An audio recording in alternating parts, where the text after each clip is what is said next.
Hey everybody, it's Neil, Western Canadian Rockwell. We're back again. Today we're going to go over hydraulic steering. We're going to kind of cover a few basic tips on how to build or troubleshoot a hydraulic steering system.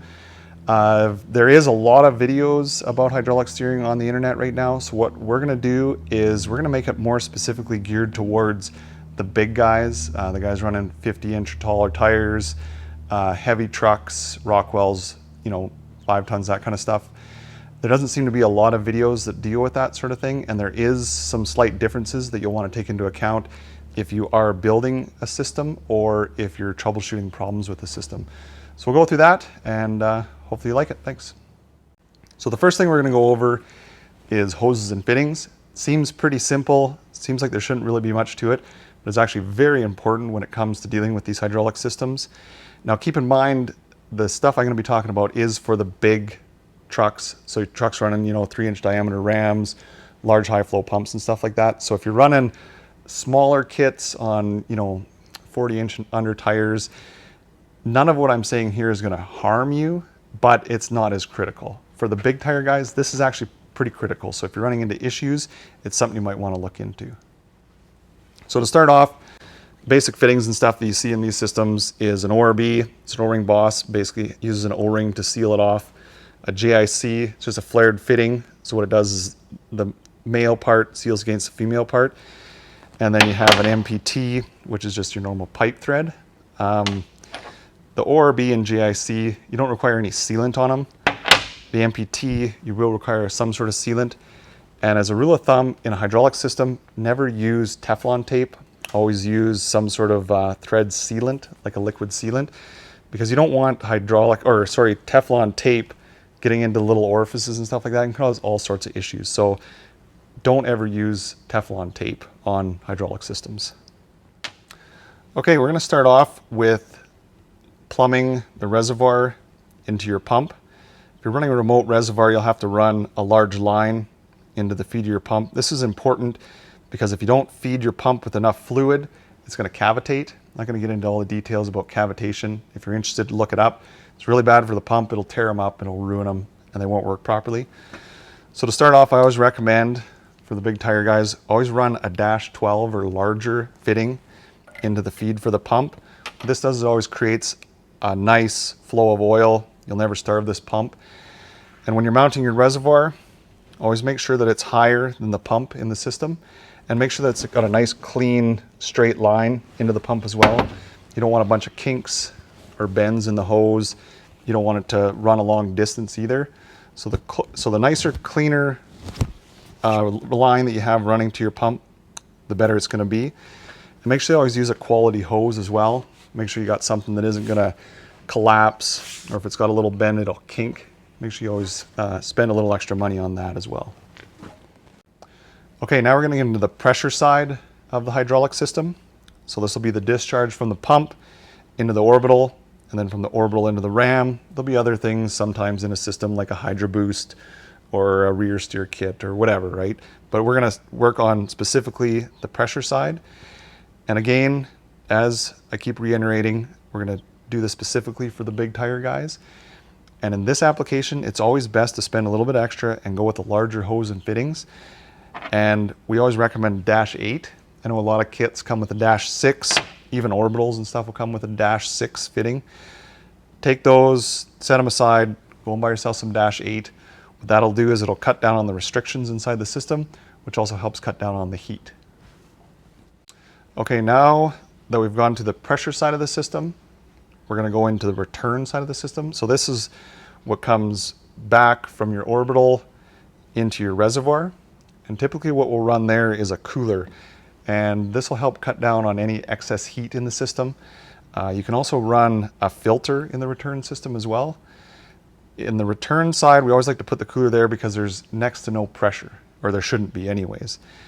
And same with the pressure side, we'll always try and run at least a -8 on the return side to help cut down on, again, restrictions and heat. Okay, another thing to keep in mind is when you're choosing hoses on the pressure side of the system, you're going to see around 1500 psi. Sometimes lower if you got a wore out pump, sometimes higher if somebody's cranked up the pump.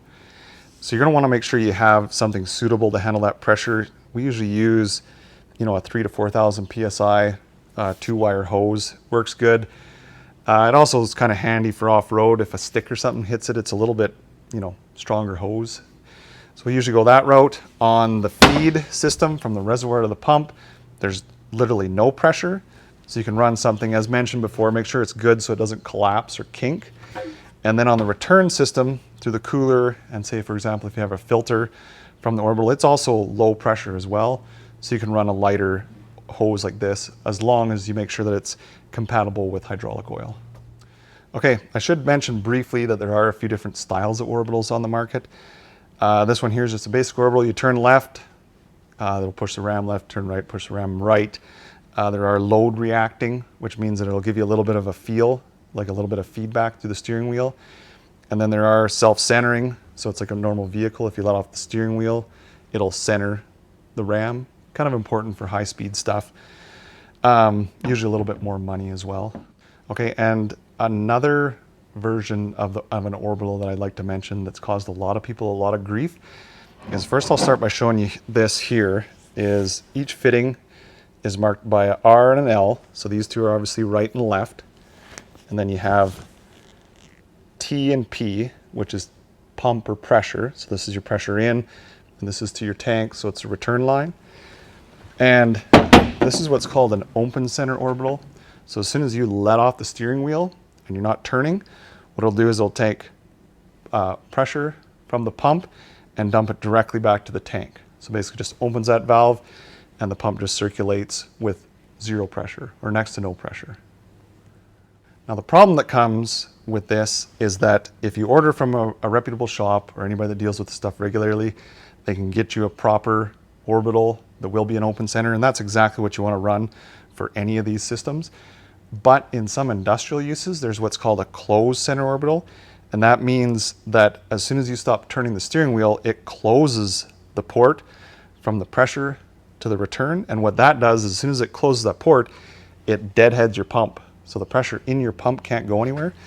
And the problem with that, especially with these automotive style pumps, is that the pressure relief valve is inside the pump. So all it's doing is it's spiking the pressure right up to max, and then it's just cycling inside the pump. So it's not flowing through your cooler or into your reservoir or nothing like that. So what's going to happen is it's going to put a lot of load on the pump, and it's going to create a lot of heat real fast. So with that being said, the issue that I've run into is a lot of guys will try and save some money when they're building these kits, and they'll go and scavenge some of these Orbitals from agricultural wrecking yards or industrial wrecking yards. They'll rip them out of a combine or a forklift or something like that without any idea on, first of all, the size of this. So they have no idea if this is going to be a 200 milliliter or cubic centimeter Orbital or anything like that. So they don't know how fast it's going to turn that ram. And a lot of times I've seen guys pull these things out and they end up being a closed center Orbital. So it'll take all the time, mock this thing up, plumb all the fittings, fill the system with oil, fire the truck up, and instantly the pump starts screaming, because this thing, as soon as you're not turning the steering wheel, it's deadheading the pump. And it's caused all sorts of issues. I usually get a lot of calls like, I don't understand why the system isn't working. And the first thing I tell them is to make sure that you got the right Orbital in there. So if you're gonna, if you gotta save some money, buy a cheaper Orbital. Like you can get these things from China or whatever. They're quite a bit less money than the good Eaton Charlin Orbitals, but at least you know that it'll be correct and it's not gonna cause you a bunch of headaches. I'll just go over quickly mounting for these Orbitals. Just 4 bolts here. Stick a mounting bracket on that, weld it to your frame or piece of tubing or whatever. You can get a column adapter that your factory steering column can adapt into that. It just splines into the end of the Orbital here. You can see that. Or you can get one of these columns that bolts directly to it, and your wheel will bolt directly onto the quick release coupler here. So pretty easy to install. Run your hoses. There's no real wrong way to install them. You don't have to make sure the fittings are all the way up. They can be at clocked any direction. You're not going to run into any issues. So, okay, next we're going to get into the hydraulic pumps, basically the heart of this whole system. Almost all automotive pumps are a vane style pump. I'm not going to get into detail on that. Again, if you're interested, look it up. Lots of information online. a lot of guys, what they'll do is you can hot rod a factory GM pump, one that you get from Auto Value or Napa or whatever, and they work with, you know, varying results depending on what you pay for them. You can get some pretty cheap pumps that maybe get a season out of them or something like that. PSC offers upgraded pumps. Their smaller pump that comes with a lot of the smaller kits isn't really designed for these larger 3-inch diameter steering rams and stuff like that. What you're going to want is they offer an upgraded high flow, high volume pump that has a bigger rotor in it, so bigger guts, that pumps more fluid. Not a lot higher pressure than you'd find in their smaller pump, but a lot more flow, which is important for turning these rams properly. And I'm just going to kind of touch on it quick because I know I'm going to get a lot of questions on it, but there are some gear-driven style pumps available on the market now. And I know guys have had different results with them, and they do work in certain applications. I typically always recommend a good vane pump just because they're not so susceptible to RPM. Gear pumps I've seen, once you get them revving out to like 7,000 RPM, first of all, they're not really designed for that kind of RPM. They're more of a stationary pump for an industrial application.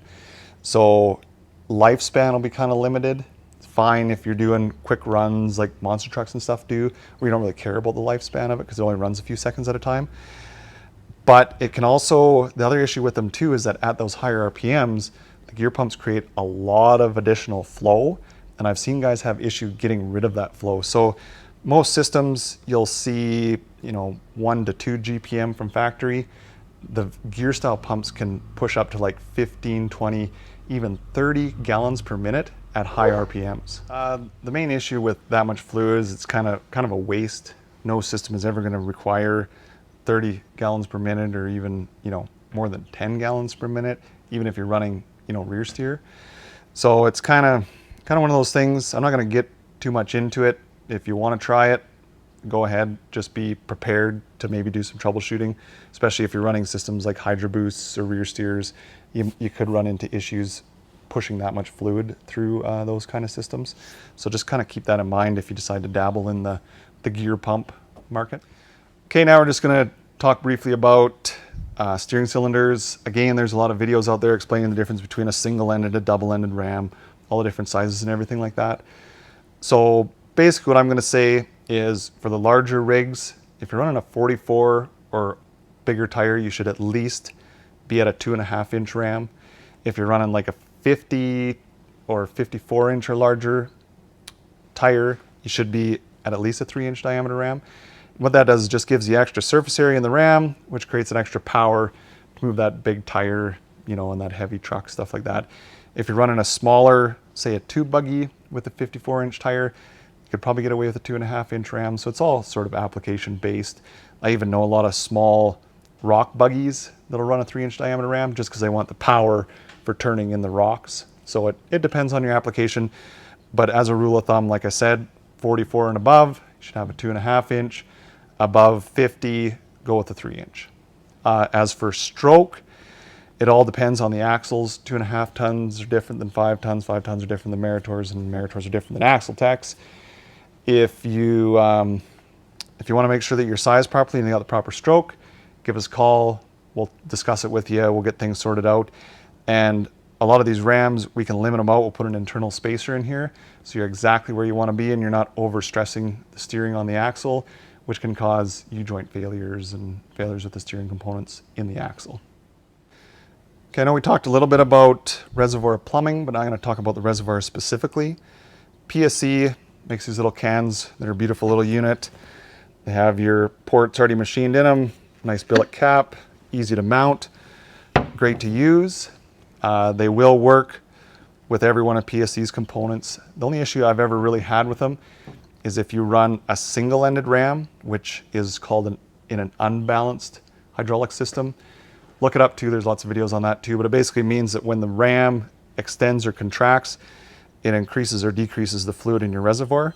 And I've found with the big, like, you know, 3-inch diameter, long stroke rams, what'll happen is that when the ram is fully extended, the fluid level will be too low, and when it's fully collapsed, it can also overflow. So what we've done is built larger diameter, larger reservoirs for those specific applications.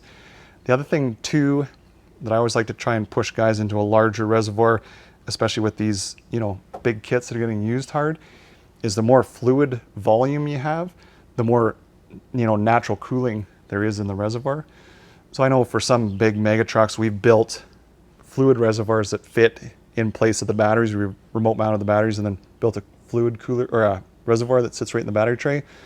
Holds, 7 or 8 quarts, so a good healthy amount of fluid, which helps keep heat down too and always supplies a nice, cool, clean amount of fluid to the pump. Is troubleshooting. So if you got issues with your hydraulic steering, first of all, go through the video, make yourself a checklist of everything that we've gone through. I'm actually going to post up a basic checklist on our website that you can go through, that you can check all these specific items in your system and make sure you're kind of in the ballpark. But if you're still having issues, say for example, your pump is piled up, an orbital's failed, a ram is seized up, or a hose is collapsed or something like that, a lot of guys struggle with troubleshooting these hydraulic systems because as soon as there's one issue, the natural reaction is just to throw a part at it, right? So if the steering wheel is hard to turn, let's throw a new pump at it. But it can be a lot of different things that are wrong with the system. So what I always try and recommend, and I know that I don't always get my way, but I always say start by verifying the pressure in the system. So we sell these nice little kits, and what it is, it's a JIC fitting, a -8 male or female and a male. And what this will do is you can splice it in pretty much anywhere you want. Just undo the pressure hose on your pump, slide this guy in here, do it up, stick your hose back on, and it'll tell you exactly what this pump is making. So if you fire your truck up, all of a sudden the gauge is reading 0, you can start off by replacing your pump. If the pump is making decent pressure, if it's making that 12 to 1500 pounds, then you can move on to the next item, and you know that you're not replacing this pump for no reason, which will help save you money and kind of eliminate some frustration too. So if you're running into issues, buy this little gauge adapter, throw a gauge in it, and it'll make your life so much easier, and it'll help kind of cut back on some frustration. So keep in mind when you're diagnosing a hydraulic system, especially in an automotive application like this where the circuits are open in an idle position. So if you're not turning the steering wheel, all the circuits are open, it's just returning back to tank. So if you want to check the pressure of your pump, what you need to do is basically deadhead that ramp. So turn the steering wheel until it hits the lock and then hold it there so the relief valve in the pump opens up, and that'll give you what this system or what this pump is making for max pressure. Just keep in mind you don't want to do that for a long period of time because, as mentioned earlier, the oil in the system, as soon as you open the relief valve, is just circulating back into the pump and not going through any cooler. So you will build heat quickly and it could cause damage to these components. So just keep that in mind. So we went over a bunch of the do's and don'ts when it comes to building, plumbing, and installing your hydraulic system. Now towards the end of the video, I kind of wanted to get into a little bit of the theory, just things to kind of cover that can be misconceptions. The first thing we're going to discuss is pressure and flow. Flow is simply just volume of oil. So if you have 2 GPM, that's 2 gallons per minute worth of flow that this pump will produce if that's what it's rated for. And pressure, the thing that people get confused is that pressure is only resistance to flow. So if this pump is rated for 1500 PSI, if there's no resistance on the flow of this pump, it's going to make 0 PSI. Just so that's perfectly clear. So when this system is sitting here idling with the truck running and all the valves are open and it's returning back to the tank, there'll be next to no pressure because it's doing no resistance or no work, and there's no resistance to the flow coming out of this pump. The only time you're going to start seeing pressure is when you put this pump to work, whether it be turning a cylinder or applying the brakes on a hydro boost system or whatever. And just because you turn the cylinder doesn't mean the pump's going to spike to 1500 PSI. It'll only be what the cylinder requires. So if you're just steering it up on jack stands, it could take very, very little pressure to turn those wheels. But if you're bound up in a set of rocks and you crank that at your steering wheel, that ram could see up to 1500 psi. And what determines max pressure is the relief valve in the system. Okay, so the relief valve in the system is essentially a safety device to protect your system from any damage or harm. In most automotive applications, it's inside the pump, and all it is just a spring applied relief valve. So there's spring pressure holding it closed, and then once the actual pump pressure overpowers that spring, it'll open up and release the pressure. So these ones, it's inside the pump. If you're running, say, a gear pump type setup that we mentioned earlier, it could have an external pressure relief valve, which is common as well in a lot of industrial setups. And like I mentioned, the reason for that is to protect the other parts of your system. So to protect the pump from damage, to protect your hoses from exploding, cylinders from failing, or anything else in the system from harm. So that's what the pressure relief valve is designed for. So you gotta make sure that if you start messing around with the relief valve, that you know exactly what you're doing and what pressure you're gonna bring the system up to. I know that there's been situations where guys have gone through pumps like they're going out of style and have had nothing but issues. And I know that the pump will always get a lot of blame because it's the part that's failing, but 99.9% of the time there's underlying issues that go along with it. And one of the issues that we mentioned earlier is heat. So if you have a lot of restriction in the system, that's going to cause heat. If you're overworking the pump because you have, say, too small of a cylinder that you're trying to use to turn big tires, that's going to create a lot of heat because it's going to be constantly opening up the relief valve in this pump, not circulating through the cooler. If you have too low a volume of oil or no cooler, that can also cause a lot of heat. And heat will damage these pumps very, very quickly, not to mention other parts in the system. Most seals don't like to see high heat for long periods of time. They're not designed for that. The next thing that'll ruin a pump is cavitation. Like I said, there's a lot to learn about cavitation, so I'm not going to go into that. But basically, to prevent cavitation, you want to have, as mentioned before, a good feed line into the pump and a nice, clean, large volume of oil feeding this thing. That'll prevent cavitation. And the third thing is contamination. So if you're constantly blowing up pumps, but you're not replacing the oil, or you don't have an inline filter, there's a good chance that there's a lot of contamination in your oil. So that'll be chunks, shavings, dirty oil. If the oil has been overheated constantly, it'll break down and it'll lose its lubrication properties, and that'll tear up a pump really quick, not to mention other components in the system. So if you do fail a pump, make sure that you drain the oil, change it.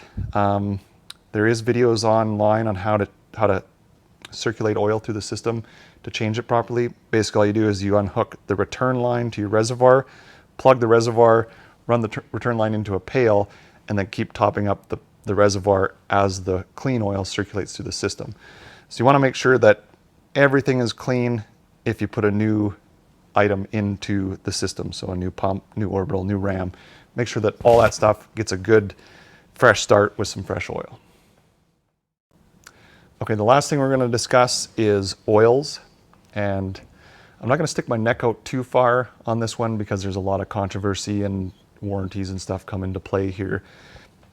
But the thing you have to keep in mind is, as I mentioned earlier, is contamination. So PSC or any hydraulic steering manufacturer always recommends their own specific oil brand to run in these kits. And the reason for that is because they know exactly what these kits are, what oil works with these. So you have to be careful if you start running a generic hydraulic oil or something like that. There's a possibility that could damage these components, and not just the fact that it's a hydraulic ram, but there's specific oils that can harm seals and O-rings and stuff like that in these kits. So if you start messing around with that, I know a lot of guys that'll get away with just running a normal hydraulic oil in these systems and it seems to work okay, but you do run the risk of failing parts. And obviously, because you haven't run the proper oil that the manufacturer recommends, there won't be any warranty with that. So you kind of have to take it, you know, with a grain of salt, any recommendations that you get like that. And if you want to be safe, always recommend what the manufacturer recommends, and you shouldn't have any issues then. The thing I wanted to mention is I just want to say thanks to all the positive feedback we've been getting on these videos. I know that in the, you know, large tire Rockwell type world, there isn't a whole lot of tech available out there, as they don't seem quite as popular as, you know, the smaller Dana 60 and that kind of stuff. So we've been doing our best to get as much information out there as we can. Hopefully it helps you guys out. And again, we really do appreciate your feedback. So stay tuned. We'll have a lot more of these coming, and hopefully they'll help you out.